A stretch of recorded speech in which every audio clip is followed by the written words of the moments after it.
I can so relate to all the different personalities that you shared, because of course that's the foundation of what we do. We just don't look at the surface. The child is not doing well, but why is the child not doing well?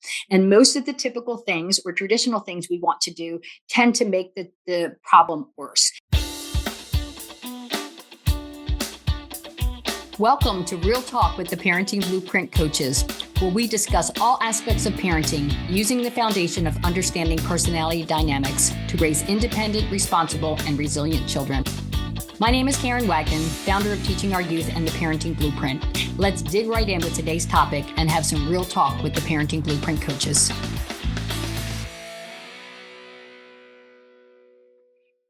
So how do we motivate an unmotivated teen to do well in school? This has kind of been an age-old question and something that I struggled with as a parent myself.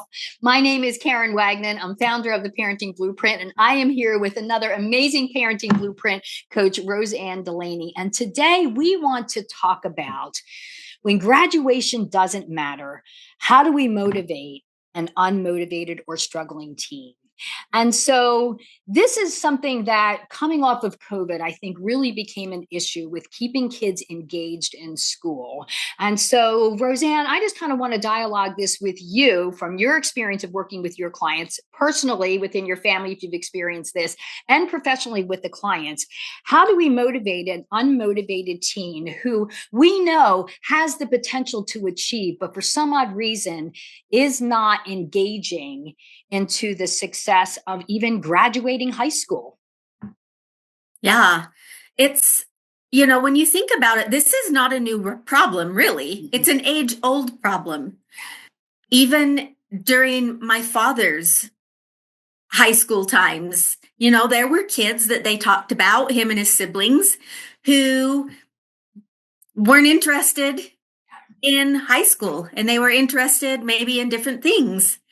And thank goodness now that we're a little further down the line and hopefully a little wiser, we have technical programs and things like that the kids can engage in that help some of that.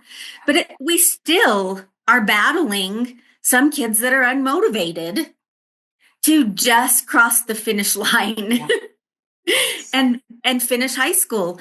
And it can be tricky because the more we push and the more we hound, typically the more they pull back and the more they stick their feet in the ground and aren't going to move.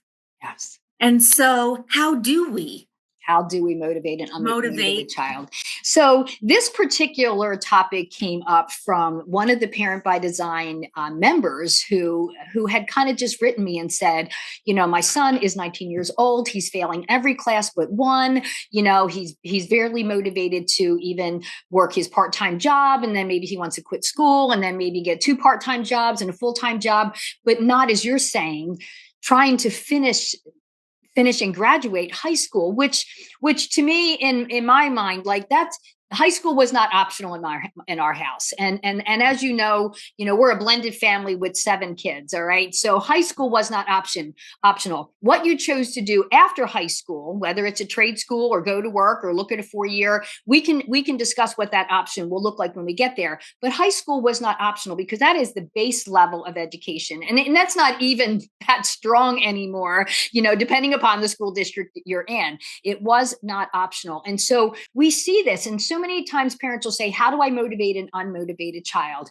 And this is what I heard, and I share with them, with parents all the time. And I heard this from a guidance counselor because, as I said, I struggled with this in my own family. She said, you can't want it more than they do.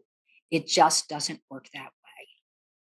And the more we push, the more we restrict, the more we try to take away things from them, as you said, we get into that power struggle that they will dig in and say, you can't control me and you can't make me. And it just gets worse. Now, Roseanne, have you experienced that or maybe other situations with either yourself personally in your family or some of the clients you've worked with?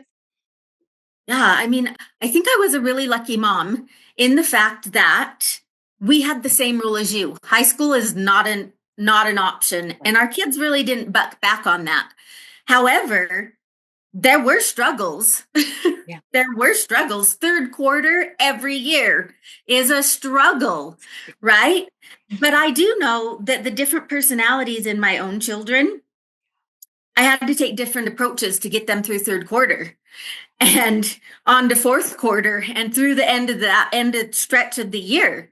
We have a very cautious child, and he does things on his own terms, like in his own way. It takes him longer. He eventually gets there, but the more I pushed him, the more cautious he became, and the longer it took him to find his own way to motivate himself to get to the finish line. I have a very strong dominant client who the more his mom, and his mom is also dominant. So we've got two dominants with two different objectives. Mom wants straight A's, clear to the end. And he's like, man, some of my classes are really hard, and some of my classes I don't enjoy, and I don't want to be in them. And why do I have to do them? Are they really teaching me anything? And the more mom pushes her objective on this other dominant child, the dominant mom to the dominant child, the more we get this rift and nothing is getting done. Right. Nothing is moving forward.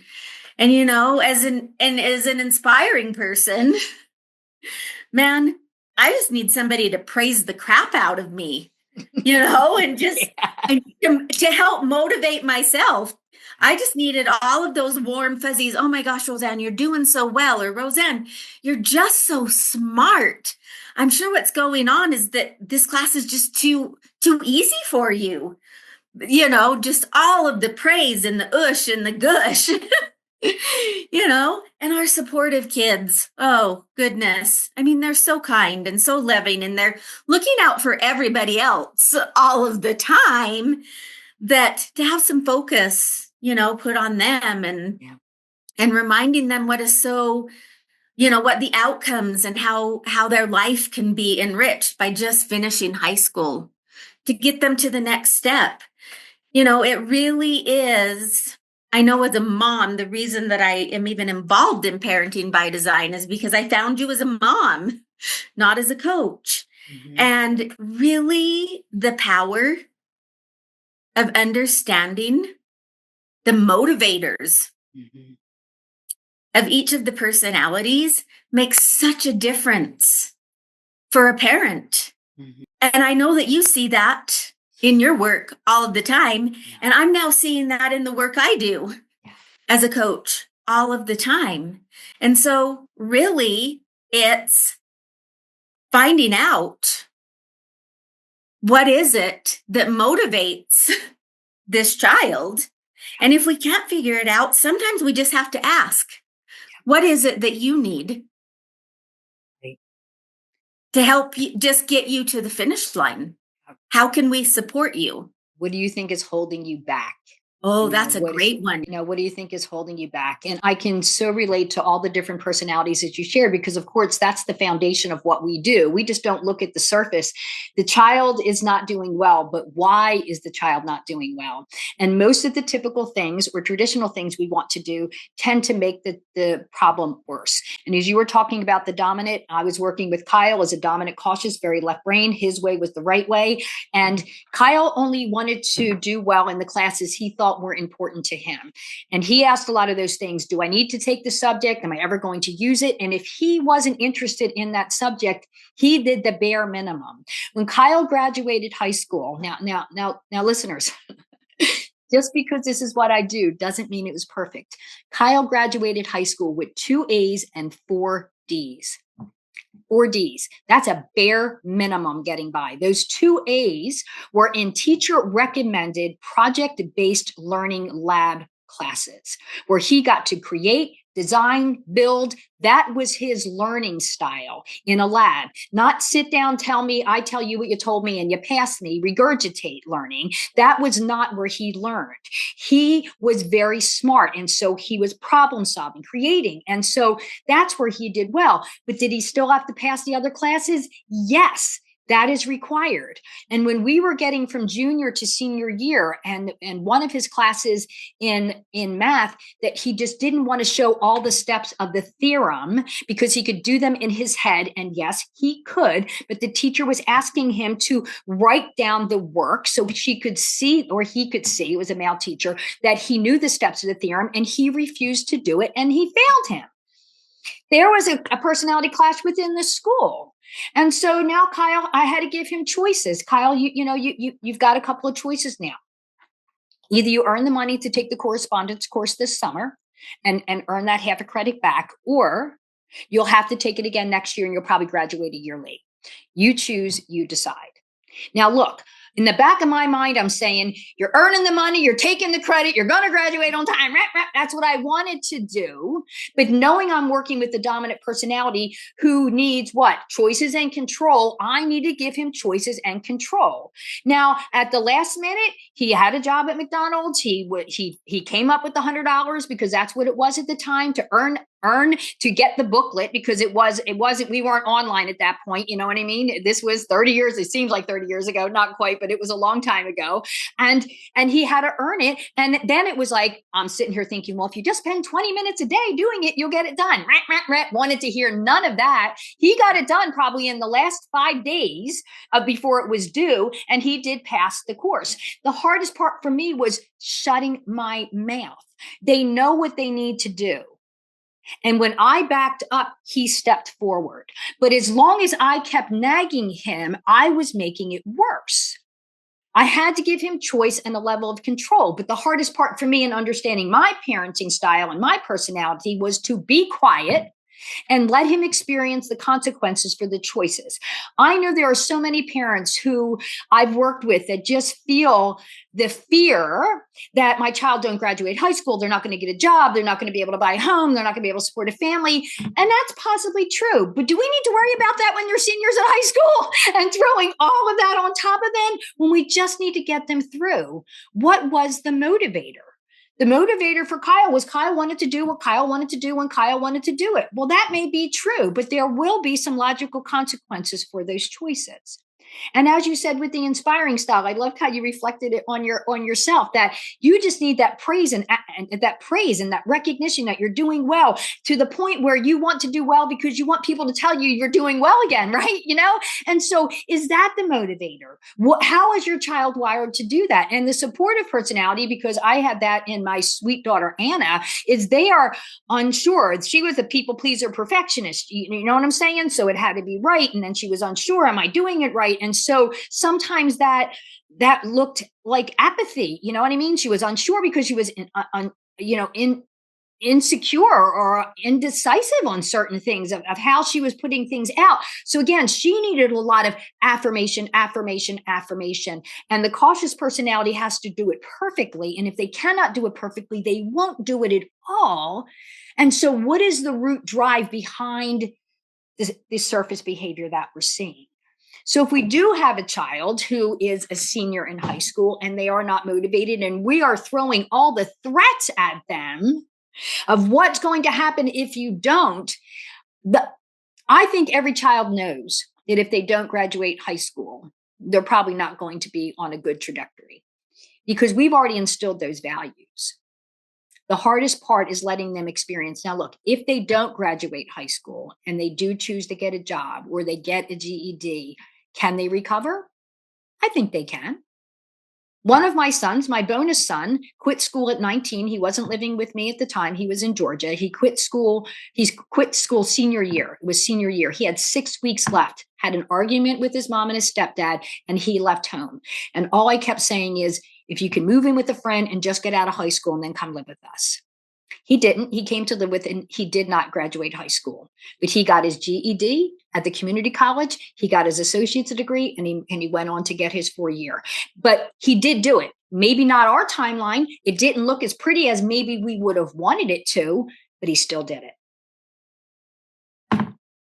With some of the clients that you work with, and maybe even some of your personal experience, what are some of the things that you feel that we do, Roseanne, as parents that tend to make it worse than better? Well, I can start with my own. all of the mistakes that I have made on my parenting journey with our 4 children is that the most natural thing is my agenda, because that's what naturally comes up when there's a problem that needs to be addressed. My agenda, how I would approach it. And it's so difficult to step back and think, okay, my agenda is most likely different than their agenda. The way I would handle this is different than how they are going to handle this, and to step back and not push my agenda on them, because the more I push, the more they pull back. And I see that over and over and over with parents and their teens that I work with, over and over and over. And so it feels like, to me, or my experience has been, that the biggest hurdle is just, as you said, taking that holy breath and maybe asking some questions. Not even maybe asking some questions, just ask some questions. And then see where the two of you can come together to find a plan. The plan probably isn't going to be the exact way you would want them to get from A to B, right? The plan's going to look different. And the hardest thing for me, and the hardest thing I see in parents that I work with, is for us as adults to recognize that if the plan or the path plays out differently than what we have it in our head, that it should play out, that's okay. Yes. I love that. Because you're right. I love how you said you had an agenda. I did too. I had mapped out what they were going to do and how they were going to do it. And when it didn't, now what did I do? I started getting harder on them. I started to be more directing and correcting and becoming critical of them, where I just wasn't listening, hearing, or guiding. I had a lot of growing to do before I understood all this material, and not only just understanding the material, but how to apply it. That my personality was influencing how I was becoming fuel on the fire. I really needed to change my approach, with how I told Kyle, I said, you know what, Kyle, I'll love you no matter how long it takes you to get out of high school. That was approaching with empathy, because that's not how I typically want to approach. I was going to threat. I was going to take away games. I was going to take away driving privileges. I was going to take away all the things. And I did that when he was younger. And let me tell you, it didn't work. He'd still sit there and do absolutely nothing because he was still feeling controlled. So as I was growing and learning and applying this philosophy that I had to back out, I had to be what I tell parents. I had to be sad and not mad. I had to be sad that he was going through this, sad that he wasn't doing well. And oh my gosh, how does that mean? How are you feeling about that? That can't be feeling too good. Dang. Is there anything I can do to support you? Another thing that helped with an unmotivated child that wasn't doing well in school, and I tell parents this as well, first thing they want to do is take them out of everything. They want to take them out of the sport. They want to take them out of their extracurricular. Now they're going to hate you and hate their life, okay? But what we need to do is get the coaches involved. Get the coaches involved. When Eric was playing football and they had to bring in progress reports, and if they weren't carrying a certain GPA, they would suit, but they weren't playing. And no kid wants to suit and not play.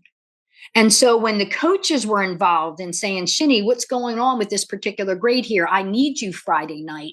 There was a motivator to get him to get the homework assignments turned in, to maybe do better on the next test. It wasn't me. The motivator was, coach needs me to play.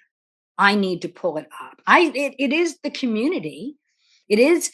It does take the village. And so I did rely on the other influential adults in my kid's life to support them in why it was important to do that for another purpose, for that other motivator to play on Friday night lights, right? Absolutely. So as parents are seeing that and we start wigging out, as you and I probably did, inside I was, but I had to say, but my reaction is not going to get me the result I'm looking for. I need to respond in a controlled way. Look at the bigger picture from above as to what's happening and what's my best approach. And my approach that I share with parents is, number one, step back and they'll step forward. When you stop nagging them, they will eventually come around.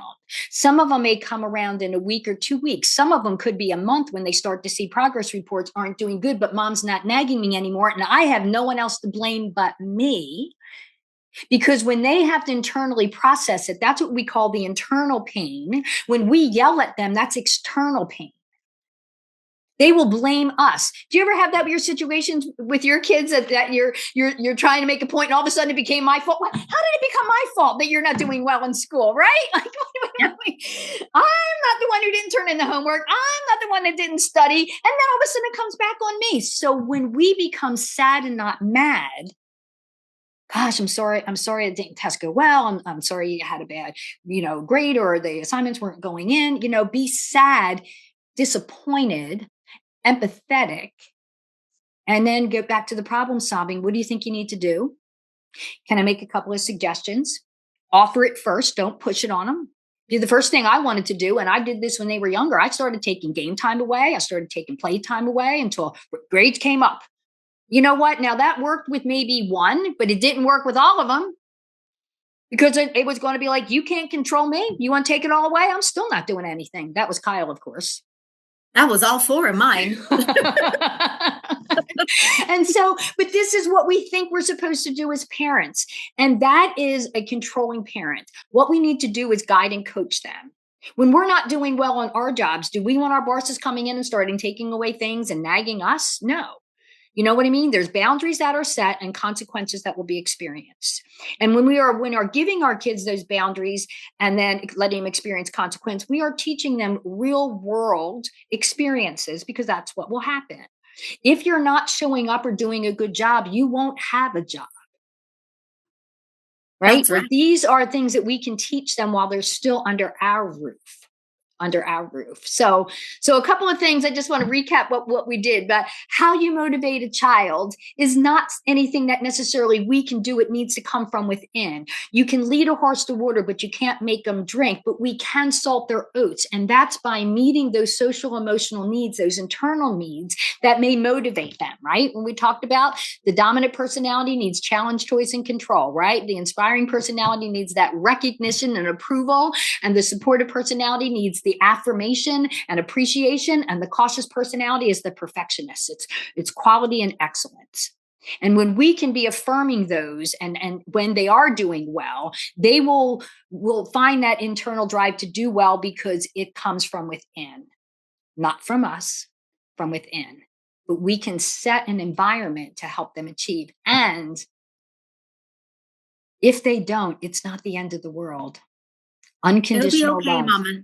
We will be okay. We will be okay. Any last minute thoughts from you, Roseanne? Gosh, I think that you summed that up really very well. And to take a cue from my very dominant parent, who has a very dominant son, she is now learning that when she takes a breath and steps back, her son will lean in. And it doesn't matter what the personality type is when it comes to taking that breath and leaning back. Every child will lean in. And so if all you take away from today's podcast is take a breath, take a step back, be curious, ask some questions, some really good questions, and then try to work together with your child, it will be okay. Maybe not today, maybe not next week, but in the end, it will be okay. Be okay. I love it. When we step back, they'll step forward. Some of them will step forward a little sooner. Some of them are going to play with it a little bit and test the waters. But in the end, they will have to realize, because we're not nagging anymore, that they are where they are because of the choices that they've made. And and if we just stay available and curious, as you said, and be ready to help and support when they need it, they will come to us and let us know. Let us know. Well, Roseanne, thank you so much for joining me. And I hope you all enjoyed listening to some concepts of how we work around when we have an unmotivated teen, and some of the strategies that you may begin to apply. If you enjoyed this episode, don't forget to click the subscribe button below so you won't miss another episode of Real Talk with the Parent Teen Blueprint Coaches. We look forward to seeing you on the next episode. See you then. Bye.